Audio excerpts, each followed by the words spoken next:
What's happening, folks? Back with another reaction, back with some more punk rock, back with another one of the bands that has been very important and special to me for a very long time. We're going to listen to, I believe, the originally Pittsburgh-based group, Anti-Flag.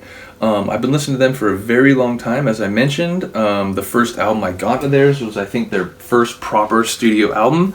That's the one we're going to listen to. It's called Die for the Government.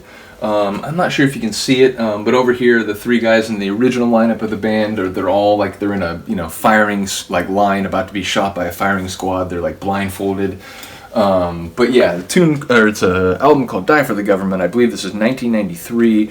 The original lineup of the band, two of the guys are still there. Pat Thedick, the drummer, who is in the middle of the picture here, as well as the guy on the right side of the picture here, Justin Sane. They now have a number 2, Justin number 2. But yeah, ultimately the lead singer of the band, or one of the lead singers in the band in this original iteration, Andy Flagg, eventually left the band by the time they got to the album A New Kind of Army, which I believe was like 97, and then Underground Network is the next one. I think these are all just off camera, but that's what, like 2000, maybe 2001. And again, I basically have every album they did up until, what is the name of it? The People Are the Gun, which was, what year was that? 09? Yeah, so I have every album up till that one. The last 10 or so years I haven't been listening like as closely, which is not a knock. I'm sure the albums they've put out during this time are just as great. But again, the last like 10 years I've been sort of focusing a little bit more on my like DJing and buying techno and so on. But again, I have heard some songs in recent years. I just don't have the like actual physical media of their last 3 or 4 albums. I do want to get 2020 Vision. I've heard really good things about that. So yeah, like I said, I do eventually plan to catch up and have the entire catalog. But for right now, I have every album from this one up through The People or the Gun. And as I said, it's the band has gone through a couple of different like lineup changes, or at least additions. And I do think there's a slightly different sound from this album to maybe the ones that followed. Although I think, Justin Sane's voice and Pat Thedick's drumming has sort of continued a particular sonic character. There's a particular sound that I think has persisted, despite the fact that the band has changed over time. Anyway, all that ado, we're going to listen to a track on their first like proper studio album, which again, Die for the Government. But we're going to listen to a tune called Confused Youth. So here we go. Let me get this going. I have ripped this album in advance. So here we go, Confused Youth, from 1993. Let me just make sure I have that right. What am I saying? Die for the Government is 96. They've been around since 92, so they have been around that long, even before 93. But yeah, I guess Die for the Government came out in 96. So my mistake there. But yeah, so this is 1996 Anti-Flag, Confused Youth.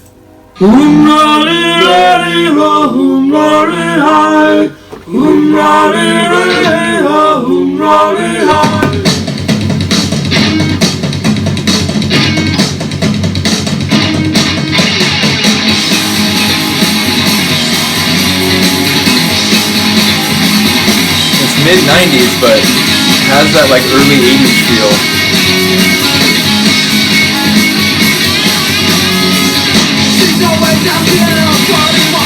That's Andy Flag.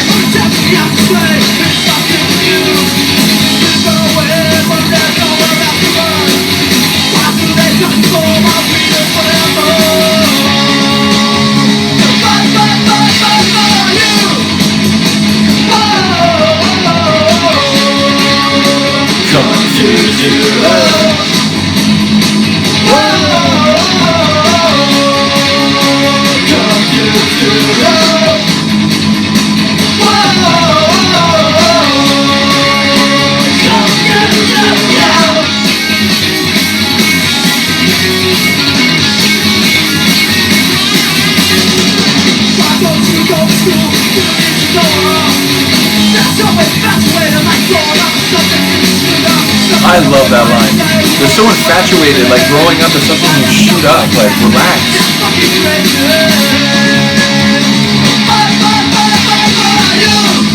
And given like the time span of your life, like maybe let young people be young people for a little bit, because rest of adulthood is a long walk, man.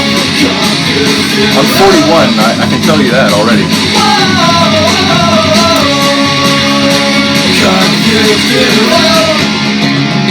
First time I heard this, I was like, wait, what? What? Crazy. This reminds me of like Reagan Squad, if you know who they are. Also like an East Coast band from the like mid-early 90s. Didn't last nearly as long as Anti-Flag, but what a sound like this. The Golden Mile, is that the album they did? Lose your grin, it's time to get serious, think hard, but always give in. Open your eyes, close your mouth.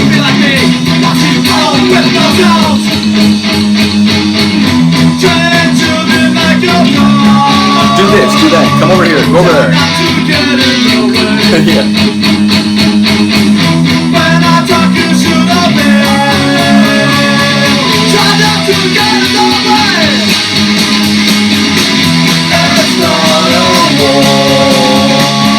What are you fighting for?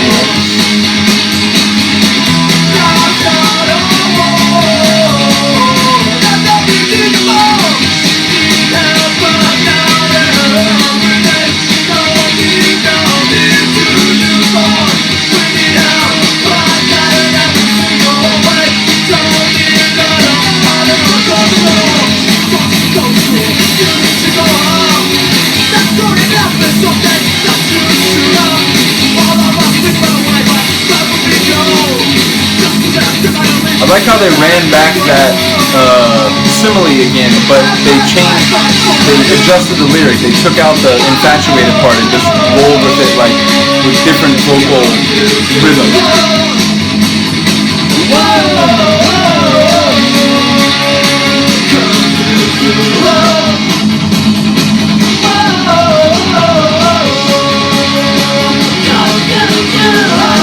Shout out to Justin saying, shouting out there. Shout out to him shouting out. Yeah, like I said, it's an amazing album. I really do like this album.